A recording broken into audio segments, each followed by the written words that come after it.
Welcome to my channel. This is Marjorie, and I appreciate you stopping by today. In our video for today, I'm going to be making a bee wreath with this deco mesh from Michaels, this deco tubing from Dollar Tree.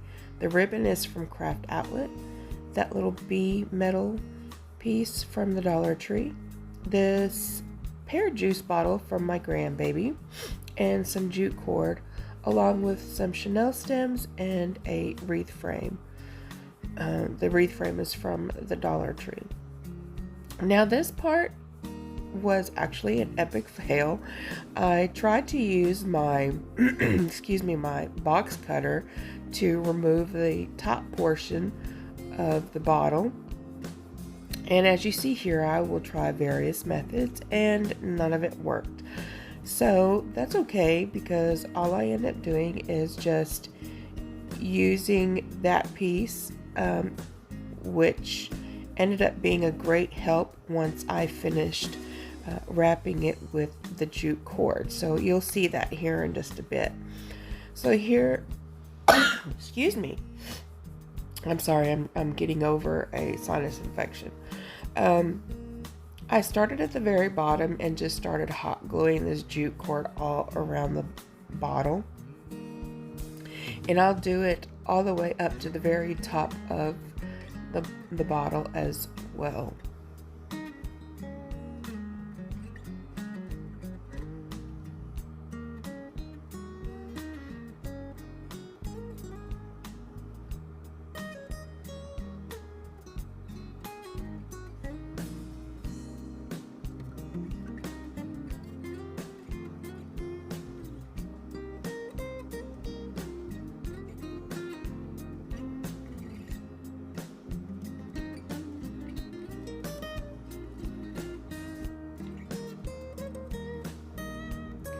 So here, once it's all covered, I'll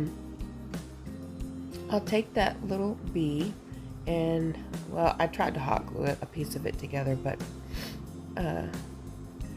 just to keep it to where it just sticks together a little more. And actually, that top of the bottle that I was trying to get off is what I'll actually attach that metal bee to. So here I just take a black marker and I'm just drawing in the hole for the beehive, and I just get to coloring it in with this Sharpie. Then I decide, well, it's not working the best, so I go in and I get one of my black paint pens and I use that, and it worked a whole lot better.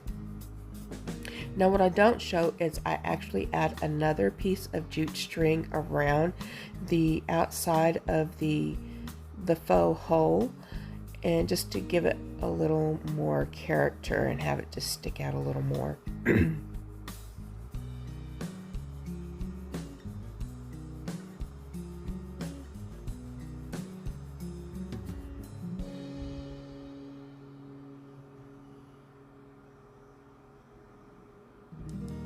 So I found these adorable stickers at Walmart, and at the time that I bought them, they were actually 50% off. So I want to say originally they were $2.50 for one package. So it ended up being $2.50 for both packages, and there was like 2 sheets of these little bees in there, and they had different designs on them, but they were so super cute, and they actually stuck to the jute cord very, very well. So as you see here, I'm just trying to find a good placement for the metal bee, and here I am actually gluing it to the bottle, and the top piece actually kind of helped the bee stand up a little. So it ended up being a good thing that I couldn't take that off. God always knows what he's doing.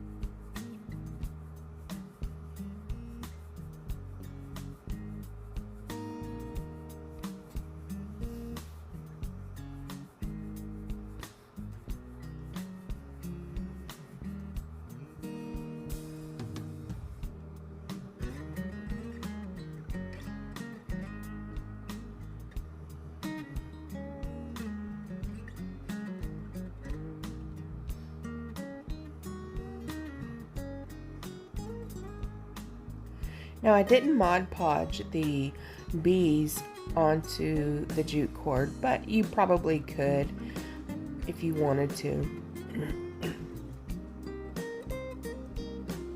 So once I'm done with the centerpiece here, I just put it aside and I get my Dollar Tree wreath frame, and I'm showing you the crossbars, and in between the two crossbars is a section, and there's 4 rails, and what I'm attaching the chenille stems to first are the 2 inner rails.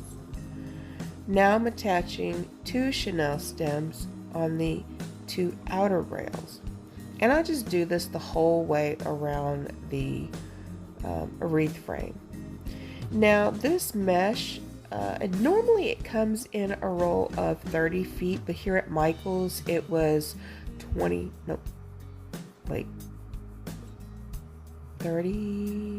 10 yards, 30 feet, sorry, brain fart. But these rolls actually came in a 25-foot roll, so you don't get as much. But I think I cut them about 25 inches long. All I did was take the number of feet, multiplied it by 12, and then divided it by 9 to get even numbers, since I have 2 rolls. So then what I'm doing here is a cruffle method, or woodland ruffle method. It's got multiple names, and you just roll up one side, roll up the other side, and then just walk your fingers up in between the two rolled up edges. That'll give you a curl and a ruffle.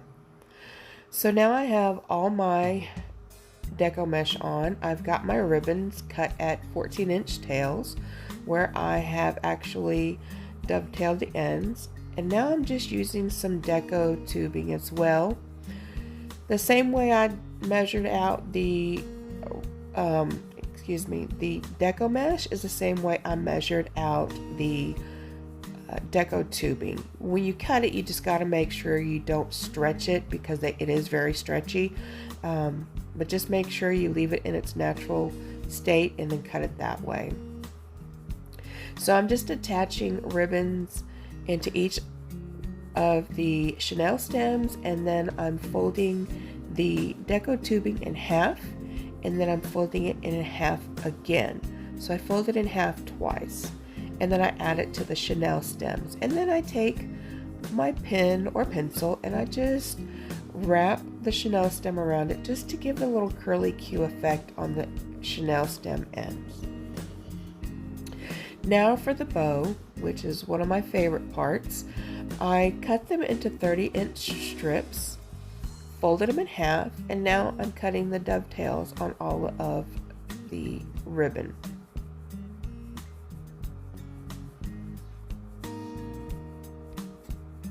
So once I've done that, I have 4 pieces of each color. And what I'm doing here is I'm taking the folded end, measuring it at 0, finding the 6-inch mark, pinching it in the middle, and then just putting it in between my thumb and forefinger. Now I'll do 1 ribbon for each set, and here, which I'm sorry it's out of frame, but I have the loops going upward in one set, and then the next set I have the loops going downward, and then I just alternate that. So I'll actually have 2 sets of loops going upward and 2 sets of loops going downward. Now I like a very, very full bow, so what I have done here is I actually have 12 loops, and that will give you a very big bow. Now once I have that all together, I'll take a chenille stem and I'll take some zip ties, and I will actually zip tie the chenille stem to the ribbon, and then I'll proceed to fluff the ribbon out. Now when you're doing a bow, you don't have to use just 2.5-inch ribbon. Some people use the 4-inch ribbon, 2.5, 1.5-inch ribbon. But for me, the best ribbons that you ever will get is going to make sure that you are using the wired ribbon. It helps keep its shape and helps be fluffy. And that's what you really want when you have a bow, is you want that fluffiness, that fullness it gives you. You want to be able to shape your tails, curve it under, because it will add to the fullness. And that's something you don't get when you use the non-wired ribbon. So here I'm showing you, I just open a piece of the deco mesh, just spread it apart to where I want to put the bow, and I attach the bow to the 2 inner rings. So here I'm showing you've got 2 sides to some of the ribbon. What some people call the pretty side or the print side, and you want to make sure that when you're fluffing your bow, your printed side or your design side is what's showing. So you'll have to twist it. Make sure you keep it in place. Now the burlap ribbon, the plain burlap ribbon, since it's not printed on both sides, you don't have to worry about twisting it. Just spread them apart and curve your curve your tails under using your thumb and the top of your forefinger, or the side of your index finger, like I'm doing here. Very easy. I really enjoy fluffing the bows. I love seeing the outcome. And don't be intimidated by it. A lot of people, I hear them say they're not good at making bows, but it's just about practice. Believe me, my bows didn't look this good when I started out, but when you have a passion for something, everybody knows repetition and your passion for it will definitely make it look great. So once I have that on, what I've done here is I've hot glued some chenille stems on the bottle, and then I also put just little tabs of some cut off crafting sticks on the glue to keep it in place. And then I'm just going to add my beehive to my wreath and it'll be finished. So this was a tutorial that I wanted to share because I wanted everybody to know that you don't have to go out and buy the fancy signs and stuff like that to make a wreath. You can definitely make wreaths by making your own signs and by making your own centerpieces on these.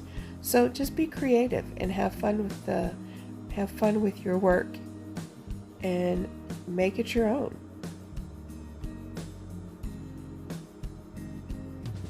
So I do want to thank everybody for stopping by, and please give me a thumbs up if you like the video.